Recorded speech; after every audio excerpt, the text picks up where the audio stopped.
Assalamu alaikum wa rahmatullahi wa barakatuh.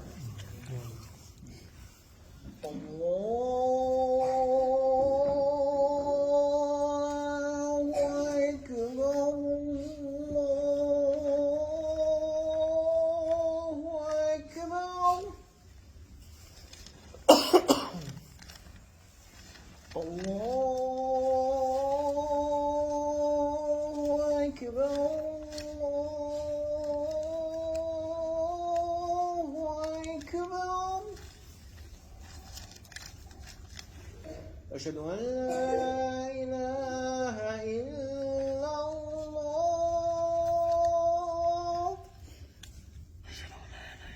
أشهد أن لا إله إلا الله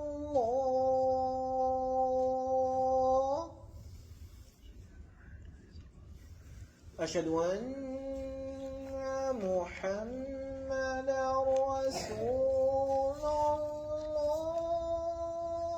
الله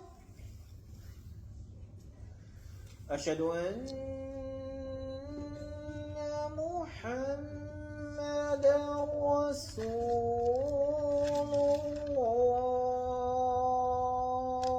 الله حي على الصلاة حي على الصلاة حي على الفلاح حي على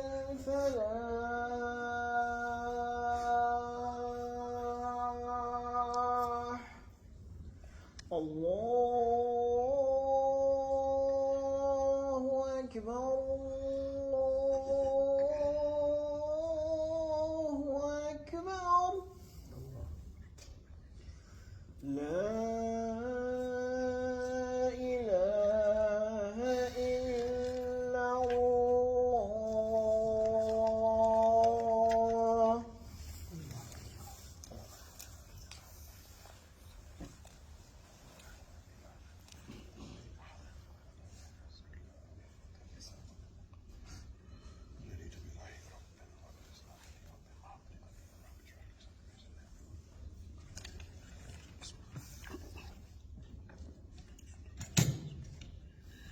إن الحمد لله نحمده ونستعينه ونستغفره ونعوذ بالله من شرور أنفسنا ومن سيئات أعمالنا من يهده الله فلا مضل له ومن يضلل فلا هادي له وأشهد أن لا إله إلا الله وحده لا شريك له وأشهد أن محمدا عبده ورسوله يا أيها الذين آمنوا اتقوا الله حق تقاته ولا تموتن إلا وأنتم مسلمون يا أيها الناس اتقوا ربكم الذي خلقكم من نفس واحدة وخلق منها زوجها وبث منهما رجالا كثيرا ونساء واتقوا الذي تساءلون به والأرحام إن الله كان عليكم رقيبا يا أيها الذين آمنوا اتقوا الله وقولوا قولا سديدا يصلح لكم أعمالكم ويغفر لكم ذنوبكم ومن يطع الله ورسوله فقد فاز فوزا عظيما أما بعد فإن أصدق الحديث كتاب الله وخير الهدى هدى محمد صلى الله عليه وسلم وشر الأمور محدثاتها وكل محدثة بدعة وكل بدعة ضلالة وكل ضلالة في النار. Barely all the praise and certainly all of the glorification and all of the magnification it should be for Allah Jalla fi Ula. And I publicly, like I did in 1991, September the 2nd, after Salatul Dhuhr, I said those words, Ashhadu an la ilaha illallah wa ashhadu anna Muhammadan Rasulullah. I embrace Islam to worship Allah and Allah alone. And I bear witness that Al-Mustafa, Al-Mukhtar, As-Sadiq, Wal-Masduq, Abu Qasim, alayhi wa salatu taslim, better known as Muhammad ibn Abdullah Al-Qurashi, was the last of the messengers sent to guide me and you and all of mankind from the darkness to the light. يا إخوتي في الله يا أخواتي في الله عنوان اليوم. The topic for today بإذن الله تعالى is welcome to the dunya. Welcome to the dunya. It's meant to fool ya. Hayatu dunya. Welcome to the dunya, brothers and sisters. It's meant to fool ya. وقال الله تعالى يعلمون ظاهرا من الحياة الدنيا وهم الآخرة هم الغافلون. Allah Ta'ala, the most magnificent, He goes on to say, they know only a little appearance of this life and they are heedless of the life to come, or the hereafter, ya ikhwan. Welcome to the dunya. It's meant to fool you. It doesn't last forever. Be clever not to put your hope in something that is cursed, my dear brothers and sisters. Welcome to the dunya. Welcome to the dunya. وَمَا حَيَاةُ الدُّنْيَا إِلَى مَتَاعِ الْغُرُورِ. Allah Ta'ala says, it is an illusion. The life is but comfort of illusion. We think that this is Jannah on earth. As many, unfortunately, some brothers, they thought, and they told me, and I had conversations, that they left the Muslim lands and they came here because they thought that someone told them that this is the land of milk and honey, which it is not. That there's money on the trees. You could just pick off and pluck off. You can pluck off green off the trees and put it in your pocket and spend it. This is not how it is, ya ikhwan. So when we're looking about the dunya, ya ikhwan, we're talking about the fitna of paying the bills, paying rent, groceries, dealing with kids, dealing with spouses, car problems, which I'm always having clothes or not having any clothes, or clothes malfunction. As you see here, I snagged my thing here today and I ripped it here. This is a clothes malfunction, ya ikhwan. So people, they observe you, they want to see if you're a nice person or not, they observe your clothes. Also, ya ikhwan, loneliness. The Muslim has become very lonely because he forgot Allah. Life changes, traumatic events, which our brothers and sisters are suffering all over the world, but we also have traumatic events here too, brothers. Your car breaks down on the highway and you have an appointment in 45 minutes. You're not going to get there. Also, ya ikhwan, bereavement. Someone in your family, they pass away.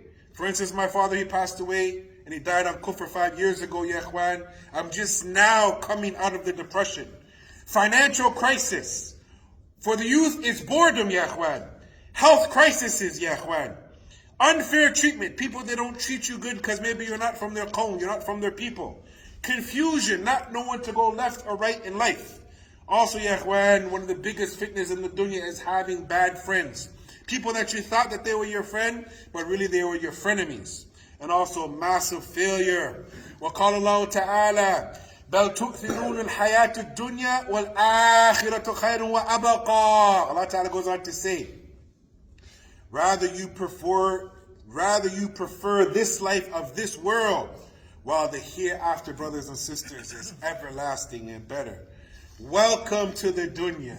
Welcome to the dunya. You're in it now. It is known as the matrix, ya ikhwan, where you wake up in the morning and you don't know whether or not you're going to live at the end of the night, ya ikhwan. Welcome to the dunya. It is a test. Try your best. Ad-dunya wa haqiqatiha. This is what we're talking about. The reality of the dunya. وقال النبي صلى الله عليه وسلم, he said in this authentic hadith in Imam Muslim, Ad-dunya sijnul mu'min wa jannatul kafir. That this dunya, ya ikhwan, for the believer, we're in shackles, we're in prison. You can't do everything you want to do. You are in a state of incarceration in the dunya. You cannot go everywhere that other people go. You cannot do what other people do. As a Muslim, you have a mandate. You must stick to that, ya ikhwan. And for the non-Muslims, ya ikhwan, they just run wild, ya ikhwan. So we find, ya ikhwan, that this world is a prison for the believer. And as for those who don't believe, ya ikhwan, it is a paradise, as the Prophet sallallahu alaihi wasallam went on to say. 2 days ago, I bumped into a good friend of mine, and he was telling me that he spoke to a brother recently about life's tests in the dunya. This story, ya ikhwan, I wanted to bring it with the taqreeb al-ma'na close to us, This brother, unfortunately, ya ikhwan, is a very serious situation. We find, ya ikhwan, this brother, he owned a mechanic shop. And he told me about his friend's mechanic shop. And he tried to fix one last car before the end of the day. And he told his staff, go home, it's okay. This is a quick little 5-10 minute job and I'll see you guys tomorrow. So yeah, what happened now is this brother did not take the time to put the car on the hoist. Rather, he got one of those little pump-up little hoists like that, the little small one, and then he went underneath to fix something. Wala hawla wala quwwata illa billah. He was hoping to reach Ramadan, ya ikhwan. That thing came down, it snapped, and it slammed on him, and it killed him, rahimahullahu wa rahmatan wasi'ah, ya ikhwan. Just last week. So, ya ikhwan, usually he'd go to the coffee store and go and pray the salat, and then he'd come home, and usually sometimes, ya ikhwan, his wife, she was calling, not answering, maybe he's with the brothers. So ya ikhwan, she went to sleep. The family went to sleep. All the family that calls him in the night, everybody went to sleep. Morning time, she looks outside, she doesn't see his car ya ikhwan. It's not there. Calling him. Brothers, aunts, mothers, sisters, brothers, everybody's calling him. Where is this brother? Somebody, ya ikhwan, from the family, they went in the morning to the shop. They seen his car. They opened it up. Wala hawla wala quwwata illa billah, ya ikhwan. He had passed away and his body was underneath the car, ya ikhwan. This is the dunya. Our brother was planning to make the Taraweeh prayers and the qiyam and the fasting, ya ikhwan. Just a few days ago, he passed away, ya ikhwan. So we look at it, ya ikhwan, this dunya is 2 steps forward, 5 steps back. 4 steps forward, 9 steps back. Trying to get ahead until you're dead, ya ikhwan. Something is always in the way of a smooth ride, my dear brothers. Ya ikhwan, بل تؤثرون الحياة الدنيا والآخرة خير وأبقى. Ibn Qayyim rahimahullah, he wrote a very beautiful book called Haqiqatul Hayat Dunya, ya ikhwan. And we're going to take some of the ibra, some of the examples, some of the benefits that great mind who lived 700-800 years ago, a scholar, a Rabbani, someone from the past, where people make fun of those people from the past, rather people like me, ya ikhwan, we want to embrace the wisdom of the scholars from the past. He went on to say a few beautiful, illustrious things. Number 1, that this worldly life, it resembles sleeping. Living it resembles a dream. And death resembles waking up, ya ikhwan. That's a powerful statement if you unpack it. He went on to say, this world is a farm. Actions in this life are its seeds. And the harvest is on the day of judgment, ya ikhwan. These are beautiful amthila, beautiful parables that he gave to the ummah. He went on to say that this world is like a home with 2 doors. One for the people to enter it and one for the people to exit it. And then he went on to say, ya ikhwan, this world is like a snake. It is soft to touch with beautiful colors, but its bite is deadly, ya ikhwan. This is the dunya. Don't let it fool you.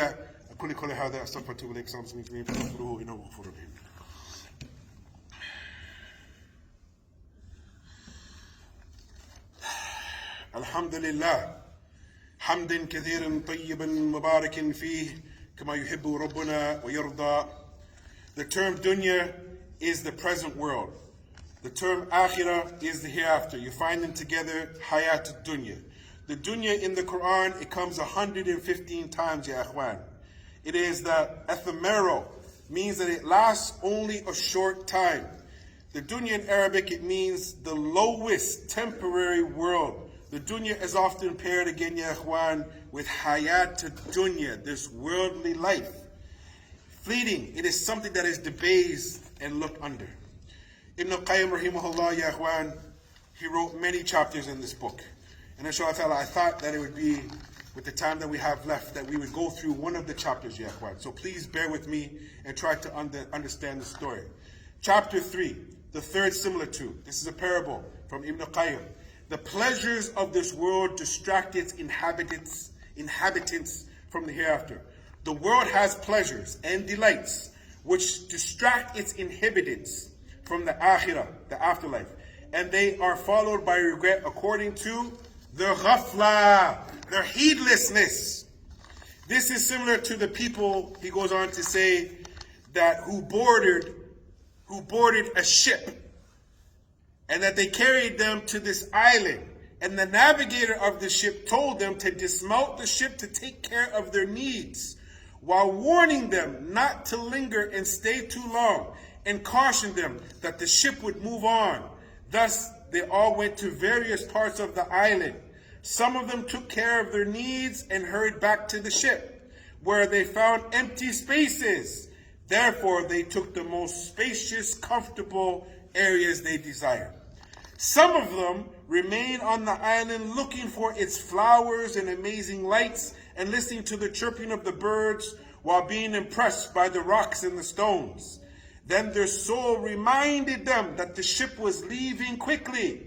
They rushed back to the ship, but only found a tight place to sit, so they sat therein. Some of them remained enjoying those beautiful rocks, amazing flowers. Then they took some things from this island back with them, but when they reached the ship, they only found a small, tight space. These items they took back with them made it even tighter. Thus, these belongings became very heavy and troublesome upon them, but they were not able to discard them. They did not find anyone to take them for them, nor any place on the ship to put them. They put them on their necks and regretted taking them back to the ship, but their regret did not benefit them at all. Then the flowers that they took on the ship withered and they shriveled. The fragrance changed. Some of them entered the forest and they forgot about the ship. They went far off in their excursions, such that when the captain of the ship called out to them, "This is the Dunya! It's only meant to fool ya!" his voice did not reach them due to them being preoccupied with the amusement. What is known as Hayatu Dunya Lahu wa La'ibu. It is playing games yourself and watching games being played. They spent some of their time picking fruits, sometimes smelling the flowers, and sometimes enjoying the beautiful trees. In the midst of this, they are fearful of a beast of prey which will attack them. They are not safe from the thorns pricking them or their clothes and their feet. They are not safe from the branches poking them in the stomach, or the box thorns ripping their clothes or uncovering their private areas. They are not safe from the frightening sounds of terrifying them. Almost finished. Some of them reached the ship, but did not find anywhere to sit. Thus they died on the shore. Some of them were distracted with their desires until the wild beasts slaughtered them or a snake bit them. Some of them got lost and wandered about until they died. These examples, Sheikh Ibn Qayyim goes on to say, of the people and their distractions, their fleeting portion of the worldly life, and their forgetting the return to the hereafter for their affair. How evil is the intellect, the Shaykh goes on to say, that it distracted by material items which will wither away. So this has distracted his mind and disabled him from attaining safety. This is what the Prophet went on to say, "Kun fi dunya ka'annaka gharib o abr as-sabil." Be in this world like a wayfarer or a traveler just passing through. Don't think that everything that you acquire will last forever. But at the same time, Allah Ta'ala says, "La tansa nusibuka min ad-dunya." Don't forget your little portion of the dunya, because ya ikhwan, you have to maintain your family. With that, Allahumma salli ala Muhammad wa ala ali Muhammad, kama sallaita ala Ibrahim wa ala Ibrahim fil alamin innakum majid. We ask Allah Azza wa Jal to make us people that are thinking of Him, people that are worshiping Him, people that are obeying Him, and people who want to go back to Him. Inna lillahi wa inna ilayhi raji'un. For all the Muslims who passed away, this is an Ibra for us, brothers. This is an Ibra for us, sisters. This is an Ibra. A brother just a few days ago thought he was going to make it to Ramadan, which is just a few days, less than a week. Allah called him back and he didn't get a chance to make it to Ramadan. Ramadan is coming. Prepare yourself with that. Akim as-salat wa rahmakallah.